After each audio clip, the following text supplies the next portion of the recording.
Very good morning, everyone. Yes, beta, I have explained you two stanzas of our first poem, Atma Prichya, and now the third one. Let's start. मैं यौवन का उन्माद लिए फिरता हूँ, उन्मादों में अवसाद लिए फिरता हूँ.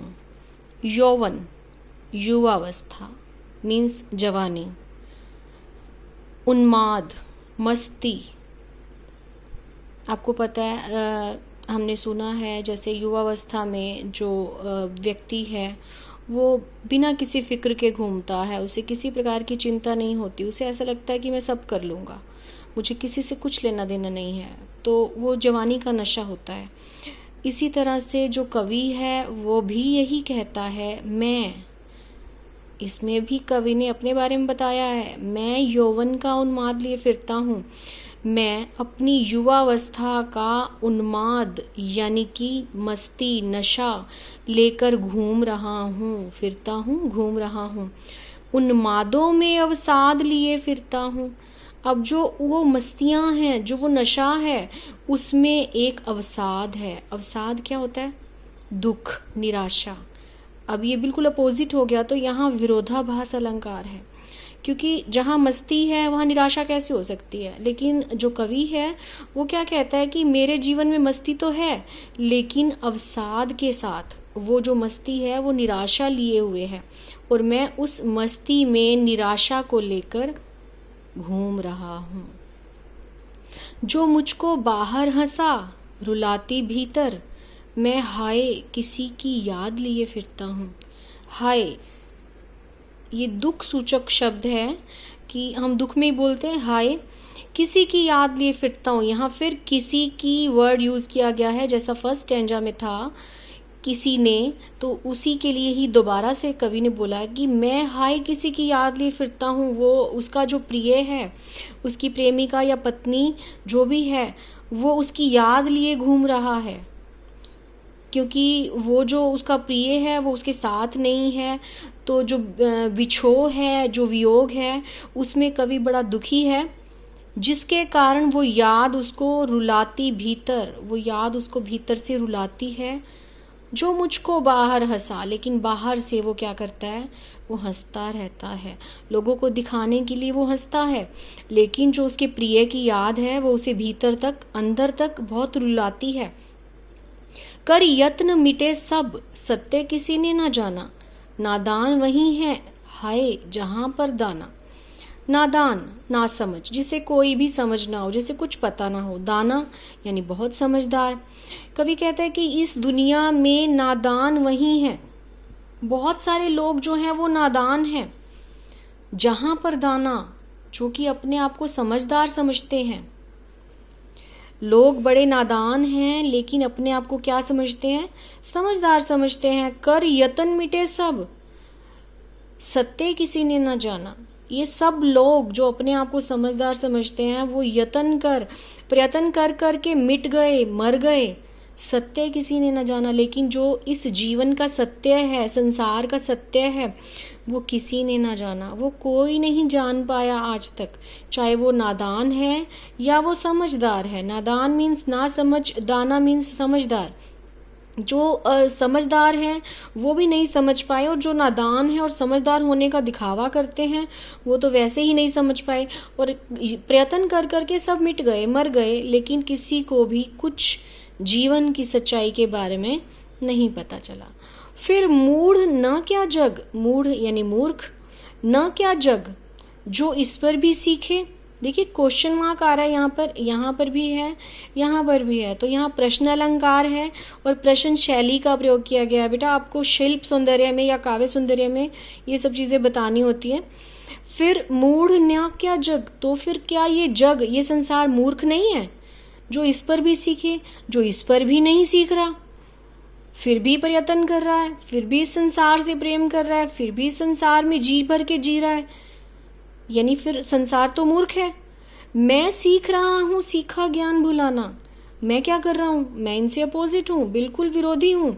सीखा ज्ञान भुलाना, जो ज्ञान मैं सीख चुका हूँ मैं उसे भुलाना सीख रहा हूँ. अब इससे तात्पर्य क्या है कवि का कि संसार जो है वो ज्ञानी बनने का प्रयास करता है, लेकिन वो कवि की नज़र में क्या है, मूर्ख है, क्योंकि वो अभी भी समझदार होने का दिखावा करता है। लेकिन कवि क्या है, कवि कहता है मेरे अंदर जो ज्ञान है मैं उसको भी भुलाने का प्रयास कर रहा हूँ, क्योंकि मैं मस्ती में जीना चाहता हूँ। अब जो समझदार लोग हैं वो मस्ती में नहीं जीते, वो कॉन्शियस होके जीते हैं, लेकिन जो कवि है वो कॉन्शियसनेस से तो बहुत दूर है, वो मस्ती में जीना चाहता है। Yes, come to the next.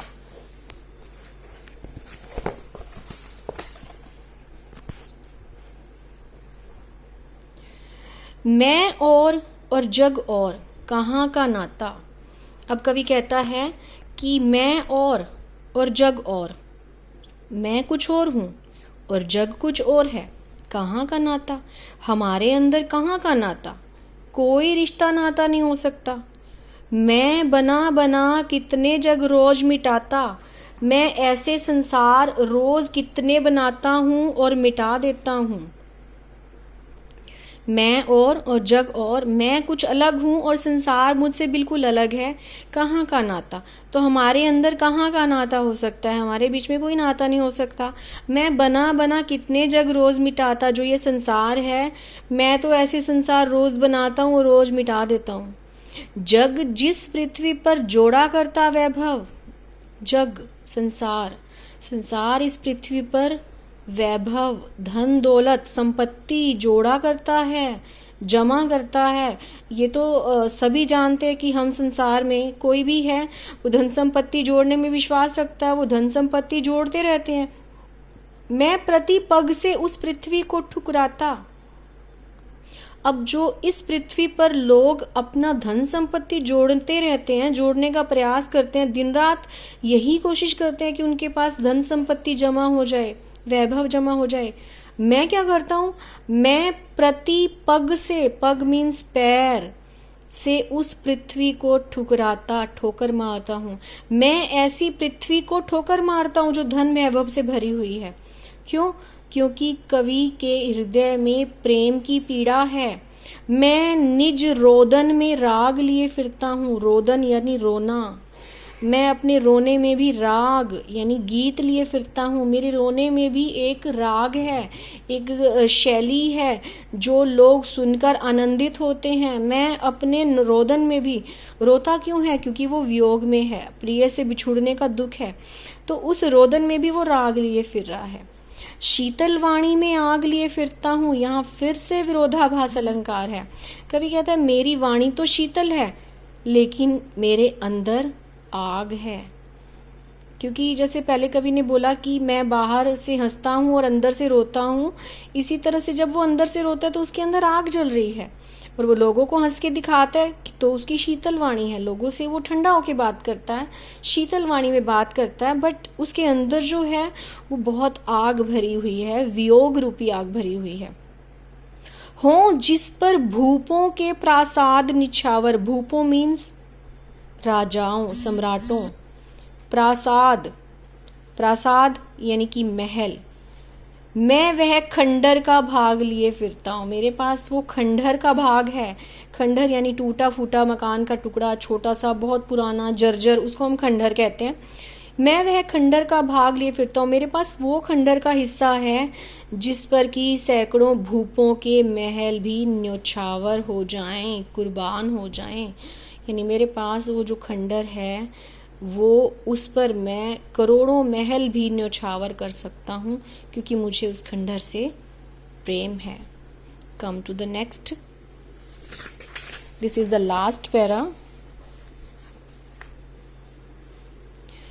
मैं रोया इसको तुम कहते हो गाना, मैं फूट पड़ा तुम कहते छंद बनाना। अब कवि दुख में है, ये हमने पहले पढ़ा, पहले वाले स्टैंजर्स में पढ़ा।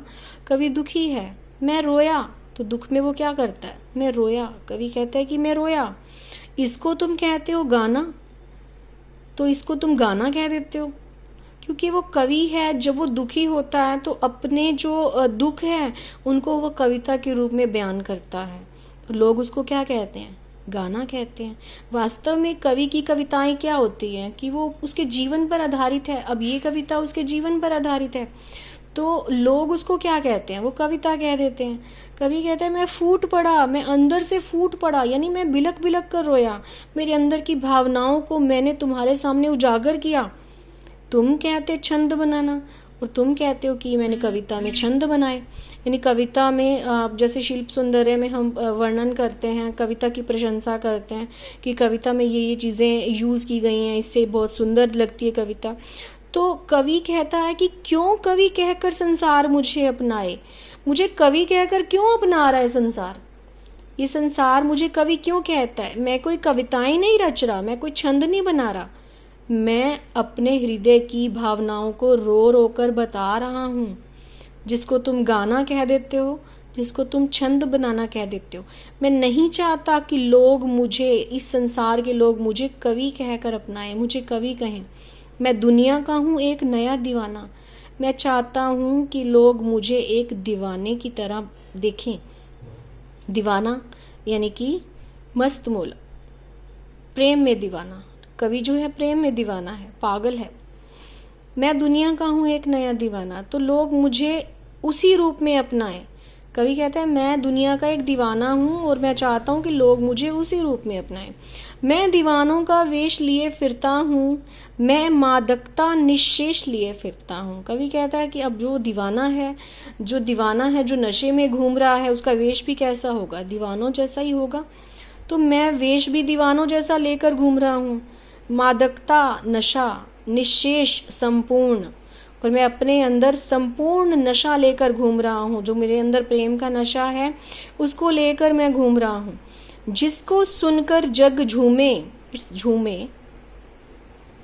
झुके, लहराए, मैं मस्ती का संदेश लिए फिरता हूँ। मेरे पास वो मस्ती का संदेश है जिसको सुनकर ये संसार झूमे, यानी झूमे, मस्ती में झूमे, जैसे मैं झूम रहा हूँ।